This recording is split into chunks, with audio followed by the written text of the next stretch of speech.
Welcome into the install with Greg Cosell of NFL Films. We're talking wide receivers and defensive backs today as we continue our 2025 NFL Draft preview. Greg, there's a player here that plays both positions in this category that I guess we have to start with. Travis Hunter. I know you've scouted a lot of players over the course of your career. I know you've seen a lot of guys, and there's been guys who have played both ways in college. But how different is Travis Hunter from some of those other players that you've seen across your time? Well, I mean, you have to start with the fact that he played about 130 snaps a game, and that in and of itself is remarkable. I Crazy. mean, you can't really overstate that as something that's really incredibly special. Now, does anybody, including myself, think he's going to play 130 snaps a game in the league? And he won't. And the reason that he won't is not necessarily because he might be incapable of doing it. Maybe he is. Maybe he is that guy that's just so freakish that he physically can do it. But what I don't think people are thinking about a whole lot, and I actually was talking to a guy, another show I did with a guy who played in the league years ago, and I said, it's the preparation issue. It's not whether he can physically do it, but you know about preparation in the NFL with all the meetings and all the studying. It'd be very difficult for him to be able to be involved in all that preparation that goes with playing corner and wide receiver. So I think he'll have one position. I could be dead wrong. I think it'll be corner. Um, I think it's harder to find really good corners than it is to find receivers in this league. Um, and I think there'll be packages for him on offense, and he will play offensive snaps. But I think as his true position, where he plays literally every play, I think he'll be a corner. And he's obviously a very good corner prospect. Although I will say this, and I like him as a corner. I don't think he's as good a corner prospect as, let's say, Patrick Surtain when he came out of Alabama. Uh, and that's again my view based on tape study. But he's certainly a very good prospect. But I think, to my way of thinking, that's the way it'll play out. I think offensive coaches will clamor for him to be on offense because he's really good with the ball in his hands. He caught a ton of screens at Colorado. I mean, I think, and I was talking to someone when we were talking about the evaluation of quarterbacks, so it involves Shedeur Sanders. And everybody immediately says, not that we're talking quarterbacks today, but about his completion percentage. But he threw about 150 screens, and that just raises your completion percentage. But Hunter is phenomenal with the ball in his hands. He's just such a smooth, explosive athlete. But I think corner will be his number one position, and he's a good corner prospect. Yeah, and as you and I talked about at the combine, I think this was either the day after or a couple of days after Brian Callahan spoke. He also viewed him primarily as a corner, and to your point, was talking about as an offensive-minded head coach and the play caller here in Tennessee. Like, well, yeah, we would start him, we would major him at the corner position, and then Right. as needed or as he got more comfortable, potentially scale up a role for him on offense. Because to your point, he's just got so many athletic gifts here, Greg, and Right. and the durability he has is just crazy to me. It doesn't It's sound, at least crazy. he wasn't disclosing any kind of crazy workout regimen or recovery regimen that he does. He's just naturally freakish that way. No, and I've heard from people that he's a great kid, so we'll see. But I mean, I think he'll be drafted as a corner. That's just my sense. And whoever drafts him, like we say, there'll be things they do with him on offense, but he won't play 70 snaps a game on each side of the ball. 6 foot at the combine, 188. Good size for a corner, less so for a receiver, but obviously I don't Right. think we're envisioning him as an outside X wide receiver in most offenses, No. though. I'm And even sure. if he plays more receiver, I don't think that's what he would be. I Right. think he'd be one of those movement receivers that you want free access. You want to get him the ball quick in space. You know, I'm sure because he's such a smart kid, from what I understand, and obviously a very intuitive player, I'm sure that he can be taught, and he may know some of this already just because of the kind of player he is, some of the subtleties and nuances and details of playing receiver. But again, you have to be in the receiver meetings all week. You can't just show up and run combination routes with others unless you're sort of practicing that. Yeah. I don't think coaches would feel comfortable with that. So just keeping with the wide receivers here before we talk about some DBs. Uh, there's not real consensus at the top of the wide receiver No. draft this year. So, without asking you to rank them, I wonder, Greg, who among the top wide receivers, and then we can kind of flesh out the conversation from there, do you consider to be the most well-rounded as a Well, prospect in this class? I think there's three guys that stand out to me based on tape study that, and again, you know me, Buck, I can't sit here and say, well, they should be drafted in this order because they're different. I think that who I'm speaking about is Ted McMillan, Matthew Golden, and Luther Burden.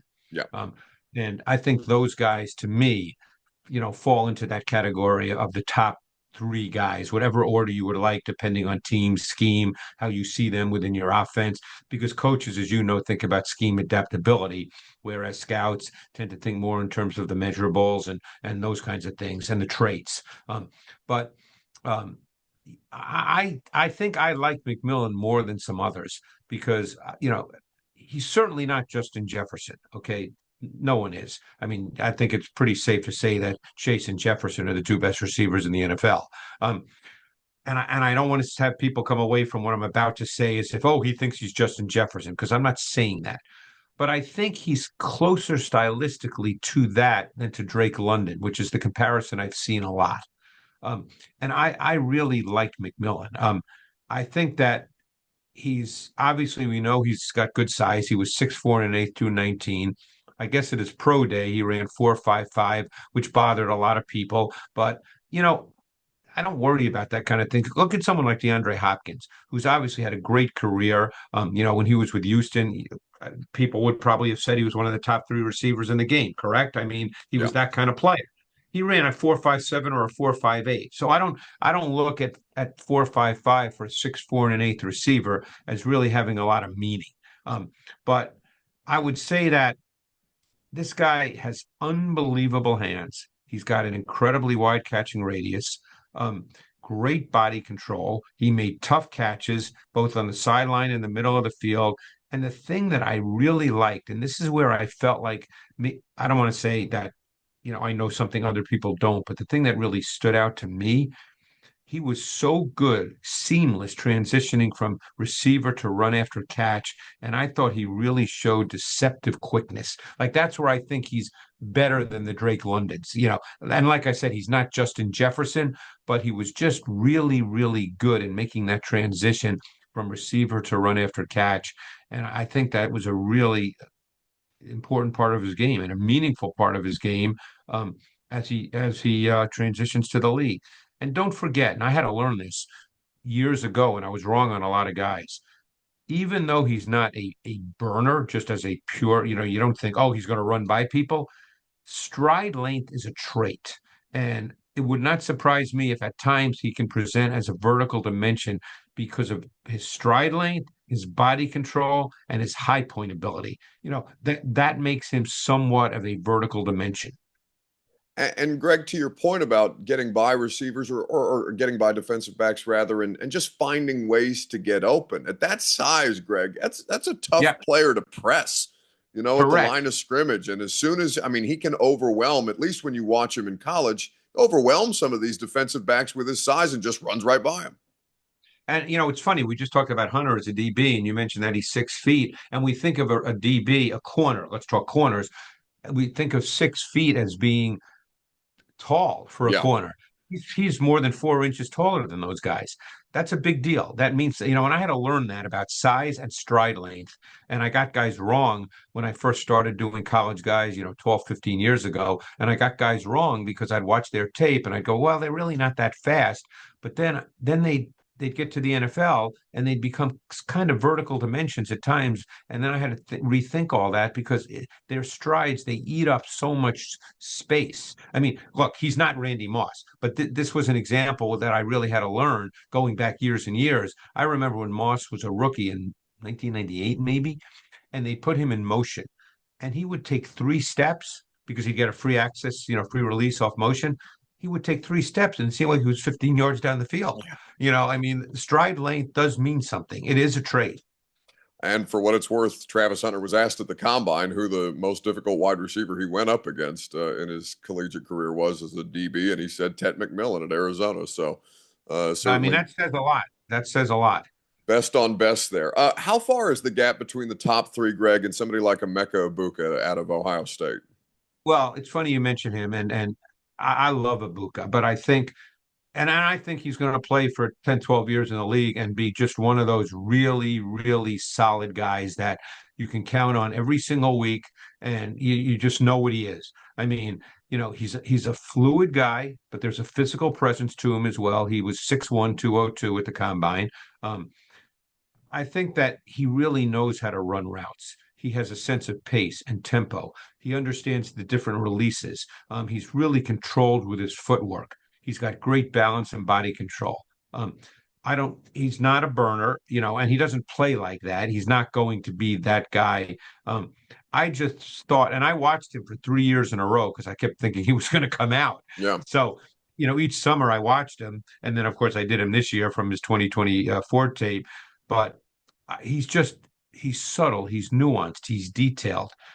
He knows how to run routes. I would say that he reminded me of Tyler Boyd in his prime when he was with Cincinnati, and Boyd was catching, 85, 90 balls for 3, 4 years in a row. Um, and then I thought to myself, and again, this may be crazy to some people, but this is what I thought. I'm just telling you my thoughts based on his tape. I thought to myself, you know what? If you put him in the Lions offense with Ben Johnson and put him in where Amon-Ra St. Brown plays, I think he'd be a high volume target in the same way. Because Amon-Ra St. Brown, people forget, was a fourth round pick.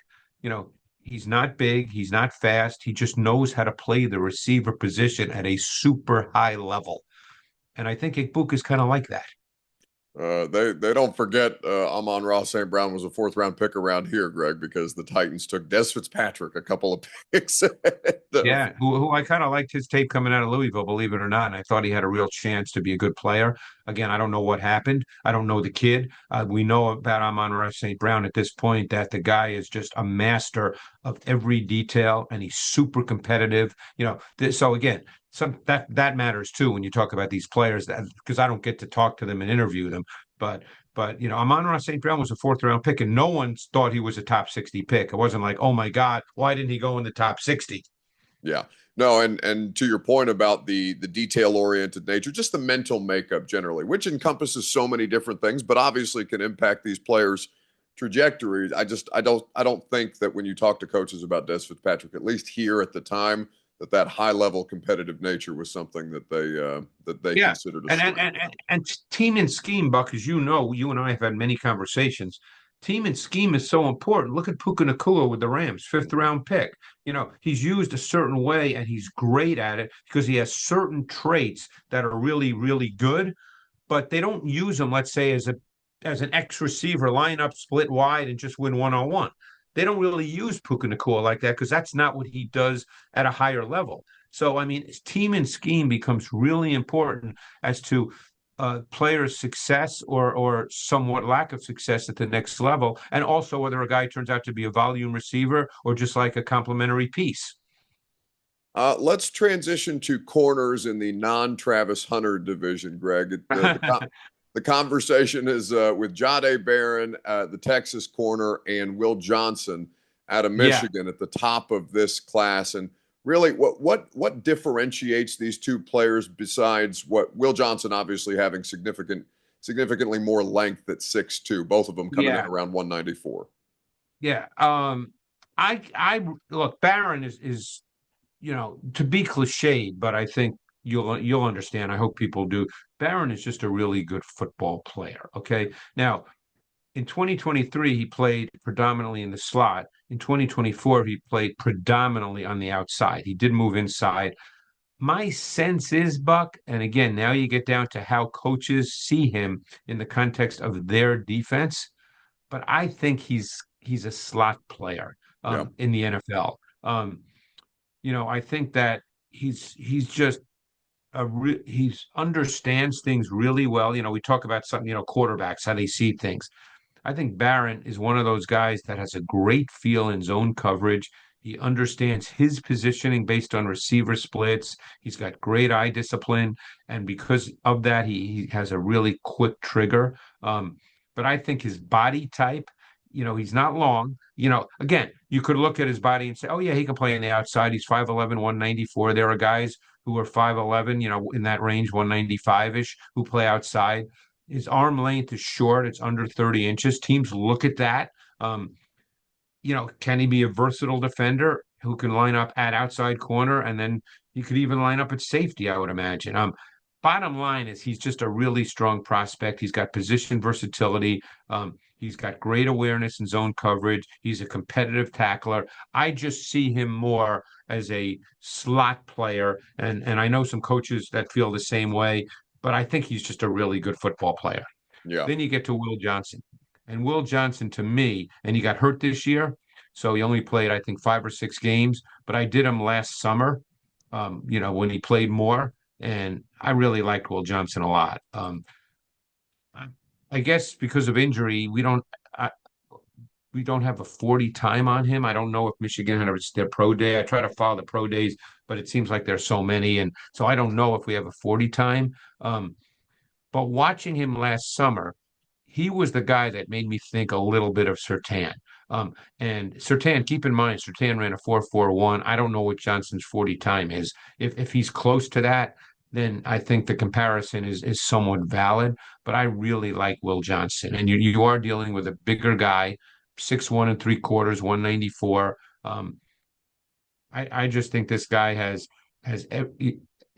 I hate to use the word elite, that gets overused, but I mean, you're dealing with the size length combination. He can play mirror match and physical press man. He's got really smooth change of direction. He can plant and drive and off coverage. I mean, I just think he's a really, really good prospect, assuming health. Yeah, and to your point, Michigan has had their pro day, Greg, and he did not run his 40 at the pro day, Okay. though. That was a couple of, it seems like about a week ago at this point. Yeah, I keep looking, and it's so hard sometimes to find all this information. Yeah, it's that time of year, right? Everything's floating around, and you're only one guy, Greg. We Yeah, yeah. appreciate you But doing the best with what you have. yeah, yeah, but I really like his tape. I mean, I think that he's a really higher level prospect.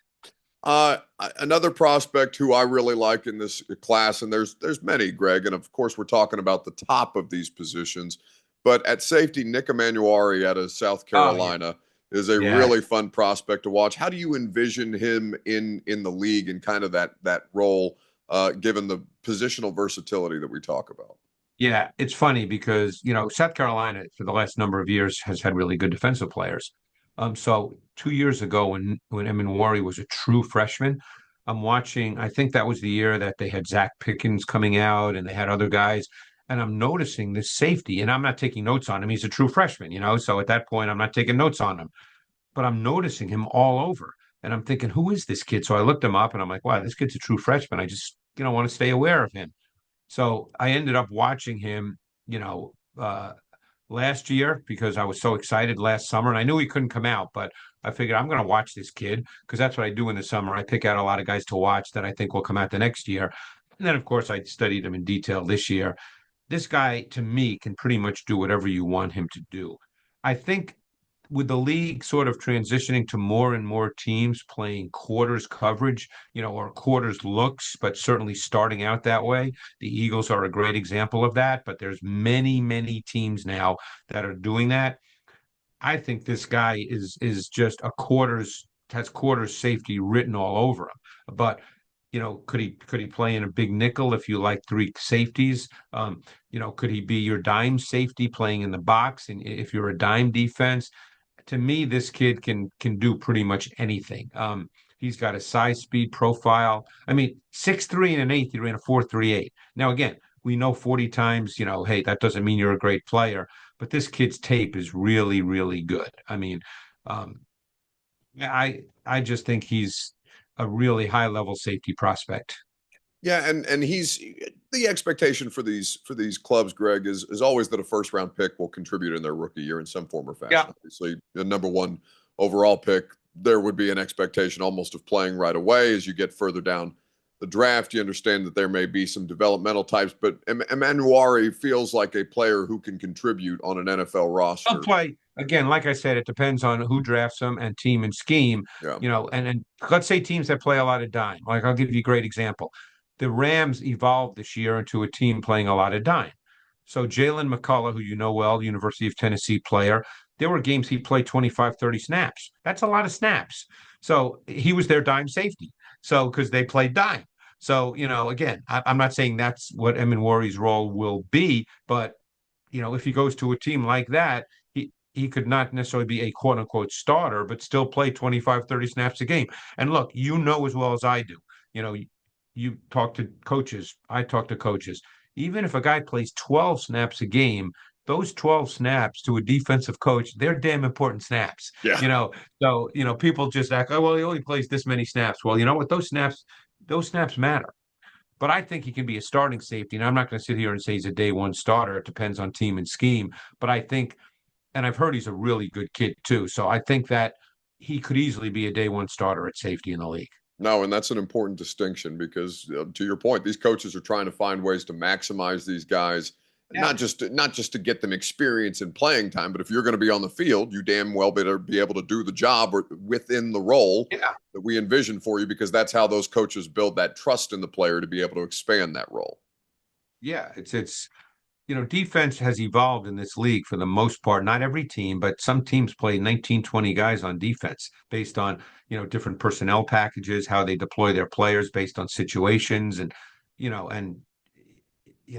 any snap you play, there's no snap that the defensive coordinator says, "Oh, that doesn't matter." That Yeah. it doesn't work like that, Yeah, So, absolutely.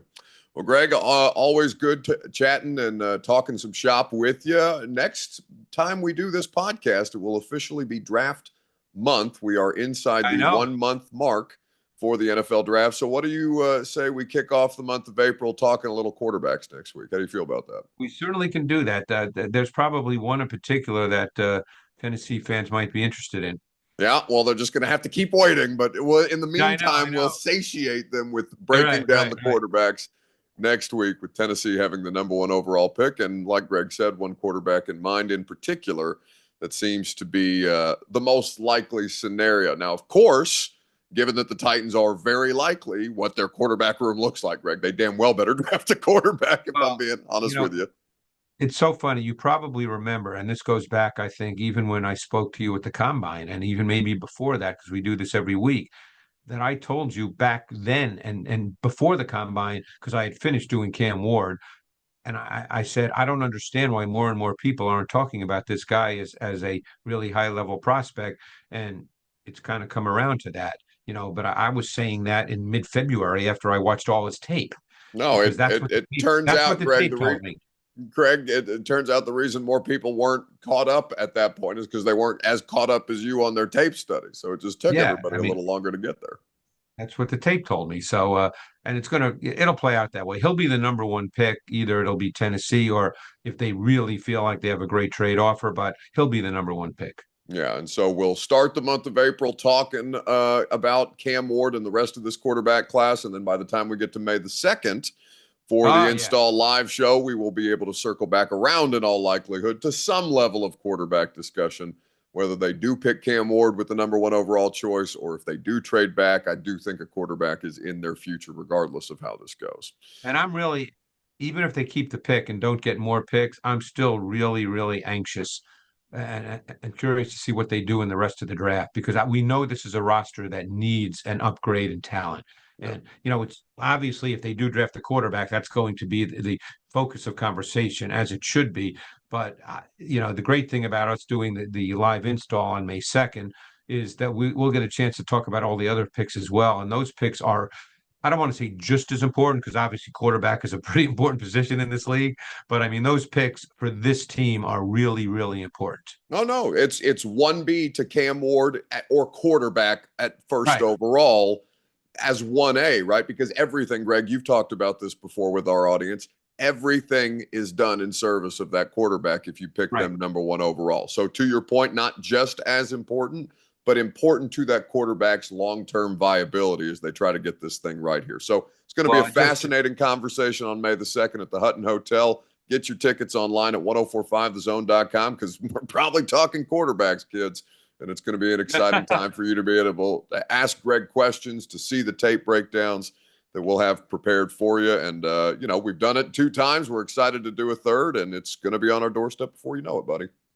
I know. I'm really excited about it. Always look forward coming down to Nashville. Well, I look forward to our conversations each and every week, and we'll do it again next week when we're talking QBs, Greg. Thank you as always. Thanks, Buck.